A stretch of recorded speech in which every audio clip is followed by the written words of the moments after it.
Welcome from Las Vegas, Nevada, the host city of NAB 2014. We're here on the 45th floor of the Trump International Hotel.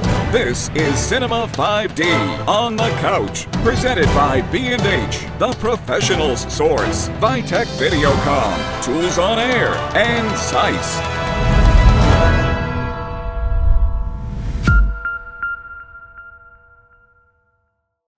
Welcome to the first show of Cinema5D on the couch, our new talk show format. We're here in Las Vegas at NAB 2014, and over the next couple of days we will host a number of well-known manufacturers, bloggers and other filmmakers to have a relaxed, laid-back interview in our hotel, the Trump Hotel. Unfortunately, our friend Johnny Behiri can't be here this time, but he will be supporting us from our headquarters office in Vienna. But today I'm here with our news team, our NAB news team, Cinema5D founder Sebastian Wöber and our beloved writer Tim Fogg from England. Hi guys. Hello. Hi. Sebastian, you've been to a lot of NABs with me over the past few years. Is there anything special this year? Is there any trend you can already make out? Or is it too early to say one day before the show starts? Well, Nino, what I noticed over the last weeks, there was a lot of teasing being done by accessories manufacturers, a lot of new products being announced prior to NAB, and I didn't see that the other years, and I think that's because there are a lot of very interesting and relevant and innovative products coming from the manufacturers, from the accessories manufacturers. And I think that's basically actually due to the fact that it's easier to make out where the trend is going. So where is it going? Year. Well, over the last years, last year especially, nobody really knew where cameras manufacturers were going. There was 4K, which was really big, but there was no standard in television or cinema yet for 4K. 3D was suddenly gone, 3D was so big 2 years ago.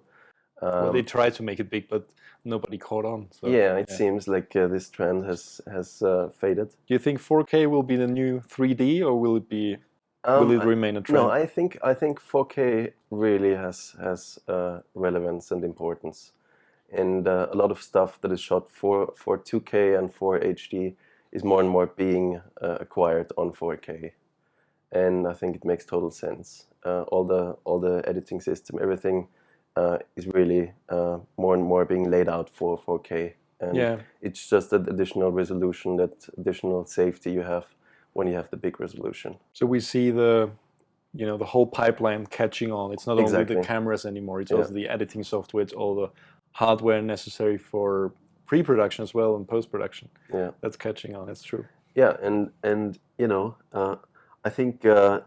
More and more tools are required also in terms of cameras. It's rather than focusing on one thing only, like is the DSLR dead again? Is everything going back to video cameras? I think it's really each camera segment has its own right, and DSLRs are still the entry-level tools for making beautiful large sensor video. Yeah, and I think also the market is growing. I mean, the market is just getting bigger, and also budgets. I noticed from my own work that budgets are shifting to the internet. You see TV getting somehow, it's turning around. It's going, there's high-end TV with super 35 millimeter stuff being shot for broadcast, and on the other hand, you see normal budgets going down and going up for commercial stuff on the web. And I think that's why a lot of cameras for a lot of purposes are relevant now. Yeah, exactly. And also, 3 years ago, we saw the whole NAB full of camera rigs for DSLRs. The accessory manufacturers tried to create rigs very specific for these DSLR to make them feasible. And now it seems that these manufacturers can really concentrate on making good accessories to make really to make the whole production process more ergonomic.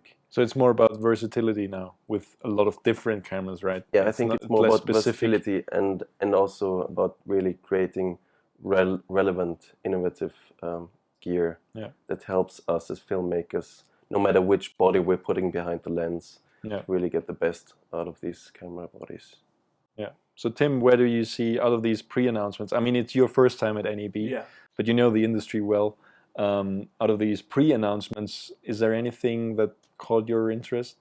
Yeah, I mean, I think there's, I mean, like what Sebastian was saying, there's going to be a big 4K presence, and I think not just with cameras. I think it's going to be kind of across the board with pre-production, with post-production, with data wrangling, particularly for kind of dealing with it in post and monitoring it as well. But from a camera operating perspective, you know, that's kind of my trade. I'm naturally quite interested in kind of the accessories, and I think Zacuto offer quite a few interesting ones that we've seen that they've kind of leaked out 2 weeks prior to NAB. I quite like the look of that graphical EVF, which is quite nice. It's a micro OLED viewfinder, I think, which is compatible through HDMI and SDR, which I think is nice, and it loops through and it can convert, which is great. And I like the fact that it looks like it has, they said that it has a full 3 screen, which will enable you to have the histograms and the overlays, which don't impede on the actual vision of the 69 image. I think that's a nice little touch. Yeah. So yeah, there was also, I think we're expecting quite a nice few announcements from Vitek, which might be quite exciting too.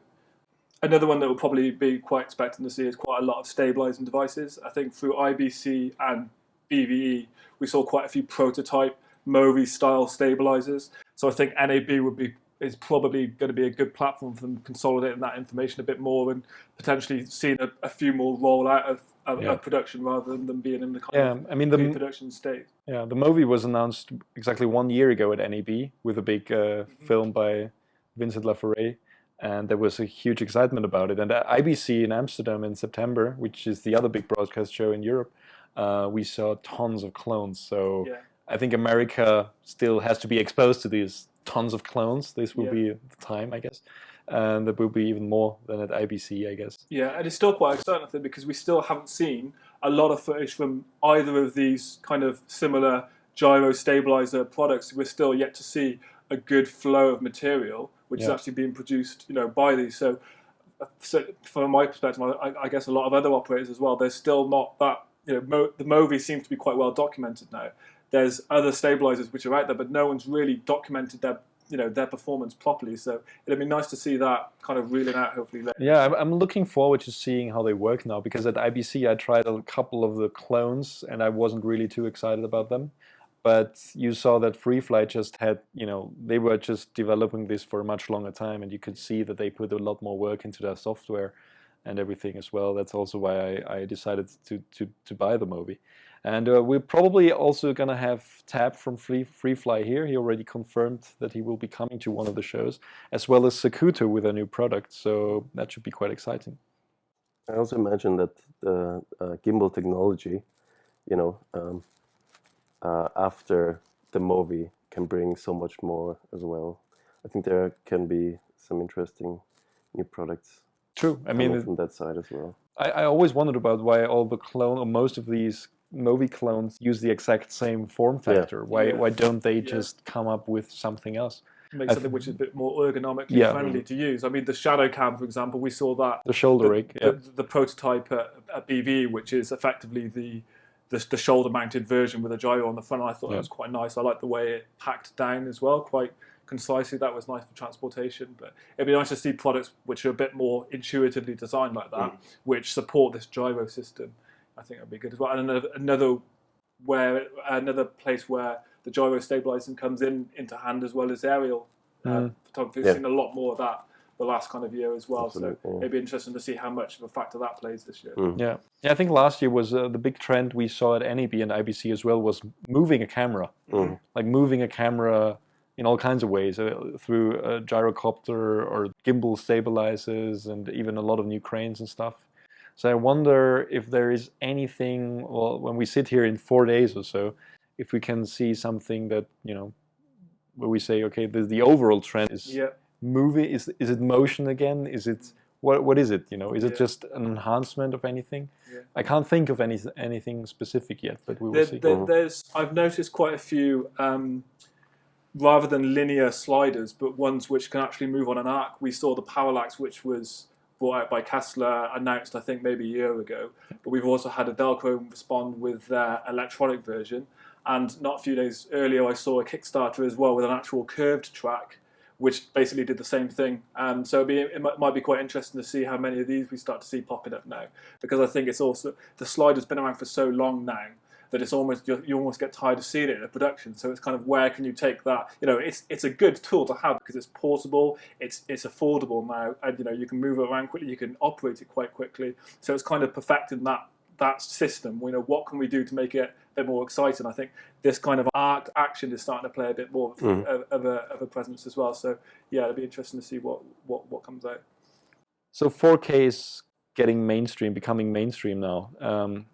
Any news on that front? Yeah, no, it's really interesting to see that last year 4K was really still in the pro segment, and now it's all moving to the consumer market as well, with the Panasonic GH4, and now Sony presenting the A7S. Everything seems to be moving towards 4K, and it's interesting to see that, and it's interesting to see that it's all getting smaller again.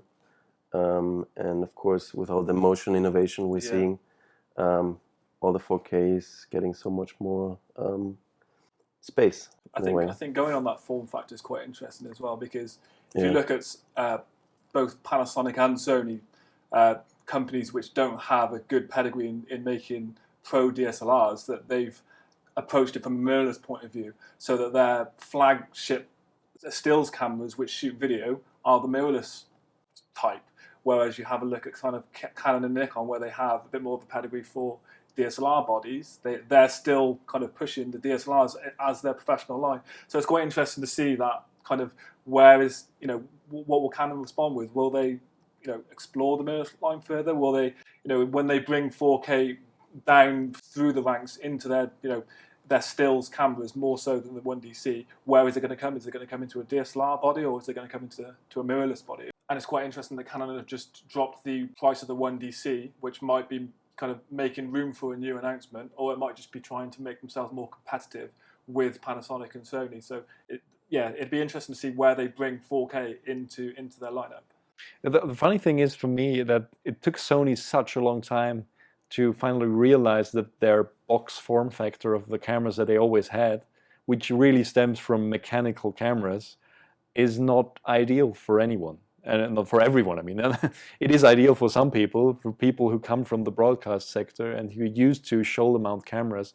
But all the people who fell in love with DSLRs and these small form factors always had trouble working with Sony cameras. Yeah, absolutely. So it looks like the A7S is really addressing that problem. Yeah. And I think this is also one of the reasons why the Canon C300 is so super successful, because it's relatively small and it has all the professional features that you need from a camera that needs to work in broadcast. And Sony didn't really have anything in this field, because the F3, F5, F55, all great cameras, technically very often better with the quality of the image that they put out with 10-bit or even 12-bit. It depends on how you record externally. But internal, you know, you on the F5, F55, 10-bit. Problem is the form factor sometimes. You know, you just end up having a really, really long rig. I think there's a big market for form factor. I think it should be a big consideration. I think it is, particularly from my perspective on the stuff which I shoot. Form factor is a big consideration for operating a camera. And I think spec sheet is obviously a massive deal, but it's the form factor is an equally important part as well. And yeah, it's why I myself am a C100 user rather than an FS100 user. And the FS700, problem is that the spec sheet is usually a better sales argument. Yes. And I think that's why the manufacturers are really focusing on that. Yeah. And Sony always has been a very engineer-driven company. I mean, they really are about technical perfection, but sometimes the ergonomics suffer from that because they only focus on that. And I think the worst example was their FS700 4K rig, which ended up it's like a Canon, bazooka, not a yeah. Canon camera, but like like a gun, like a Yeah. bazooka. Yeah. Yeah. It's like it's crazy how big this rig is. It's unusable. I think Philip Bloom just did a test where he used the Odyssey recorder, the Yeah. 4K recorder, instead of the Sony one. And the Odyssey from Convergent Design is a cheaper way of recording 4K, and it's a better way. Yeah. Because it's a great monitor as well, Exactly, yeah. and you don't have a monitor with the Sony solution, the Sony add-on to the FS700. So you end up having a much smaller and better rig for much less money if you use the Convergent solution. Yeah. But that's a typical example of how Sony needs to really learn in that field. Hopefully, the A7S is a step in the right direction. I just hope that their professional and consumer divisions, which used to be strictly separated, like with Canon, before the C300. I hope that they really try to integrate that better in the future. And I guess at the same regards, it'd be nice to see Canon kind of stepping it up a bit more in terms of the spec sheet, because it's almost like they're kind of being left behind a little bit there. Well, where's the slow motion on all the Canon exactly. cameras? Yeah, Slow motion is still waiting for that slow motion camera. Yeah. from Canon. Yeah, well, I was actually... I'm sure it's coming. Question is, when is it coming? Well, Canon have stated that they want to apply the kind of paid upgrades for their EOS cameras to kind of add a longevity to their line. So I mean, hopefully we might see that as a paid upgrade. But this is well, they just announced a paid upgrade for the constant autofocus on the C300, which the C100 already got. So I don't expect them to announce anything at NAB, but we will see. Technically, it seems like an autofocus feature is easy to implement firmware-wise. Than slow motion, because slow motion. Probably. So let's just go through the shows that we have lined up over the next few days. Some of them are not confirmed yet, but we will just go through the confirmed ones. Tomorrow, the first show we will be recording is with Philip Bloom, some new unknown filmmaker, and Ryan Koo and Joe Marine from No Film School. That's obviously some of the top bloggers, and I'm really looking forward to talking to them as well about trends. And tomorrow we might be able to talk a little bit more in detail about what is really being announced at NAB. We are really happy about having some amazing sponsors for this show. Without them, it would not be possible to make this happen. One of them is Zeiss, the lens manufacturer, and they will be having their own show recorded this week as well. And some of the topics we'll be talking about with Barry Anderson, Michael Sheelan, and Dr. Aurelian Dodok, who is really the guy you want to talk to about Zeiss lenses, because he knows everything about them, because he designs them. And we'll talk about their compact primes, their compact zoom lenses, and anamorphic lenses. There's a lot of misconception about anamorphics after J.J. Abrams with, everybody thinks there must be lens flares in every shot, but that's not what anamorphics are all about, and a lot of people don't know what anamorphics actually do. We'll talk about all these topics with them. After that, on Tuesday, we will have Canon and Blackmagic design for one show. We tested the Blackmagic 4K. You specifically tested it. And I think you had some issues with it, didn't you? Yeah, I mean, the major issue with the camera, aside from the quality control aspect, where some users saw dead pixels on their cameras, and we did as well, was of course the low light performance of the camera. We found that, basically it's really hard to use it indoors. Which makes it, especially for indie productions, not such a good choice, maybe. So we'll talk about this with Blackmagic on Tuesday. Yeah, that will be interesting. Yeah. I mean, the camera is still, offers the 4K resolution. It offers a really nice picture for a production environment. So for controlled environments, it's really good value. I mean, how much is it now? It's, I think, $3,000. It's very cheap, yeah. And probably it will drop again. As these cameras drop every year.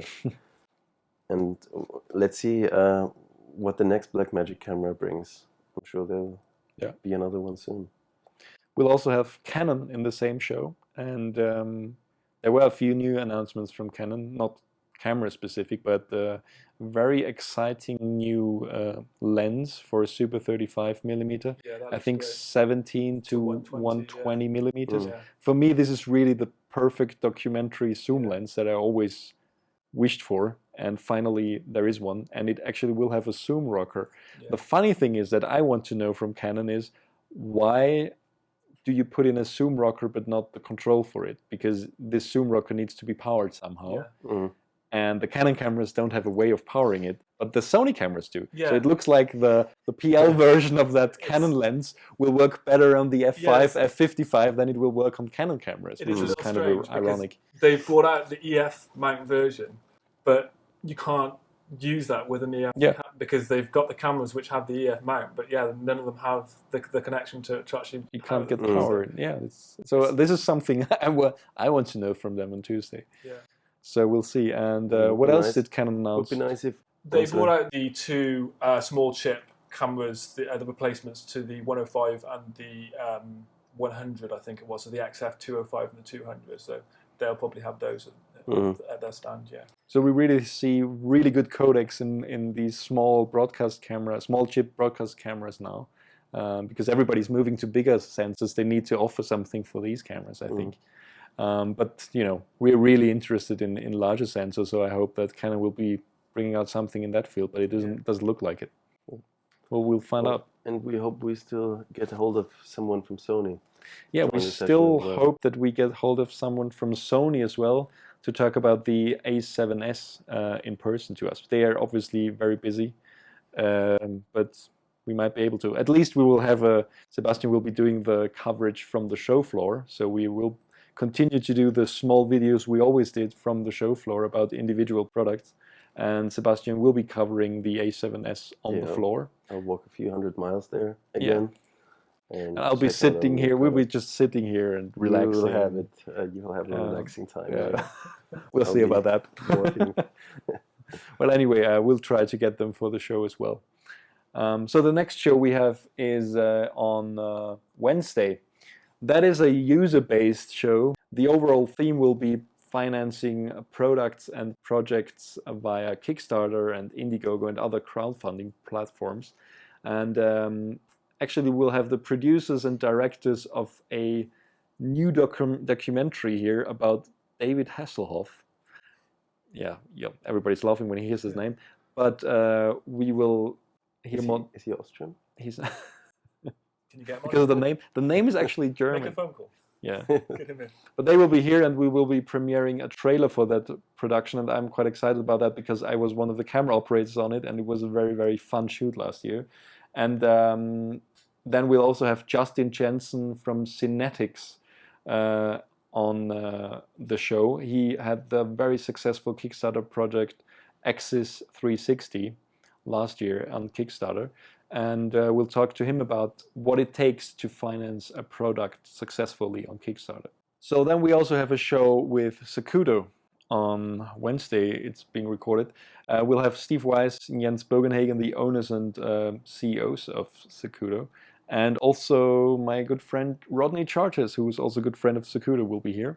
He's the director of photography of 24, Shameless, and Dallas, and he really knows his stuff. He doesn't need to impress anyone, and he usually, tells people what he thinks about their product. So I'm really excited about talking with him about the news at NAB.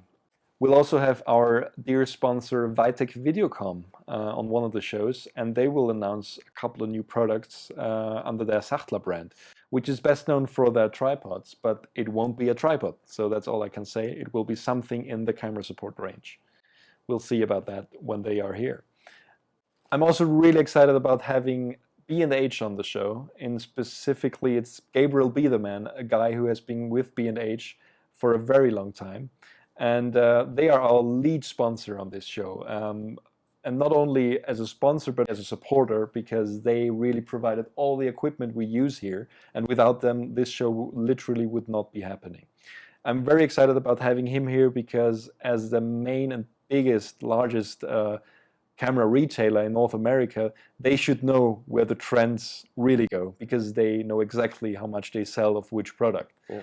And also we'll talk a little bit about the background of B&H, how they became who they are now and their philosophy, because they support the industry a lot with their workshops and presentations, and we'll hear more about them.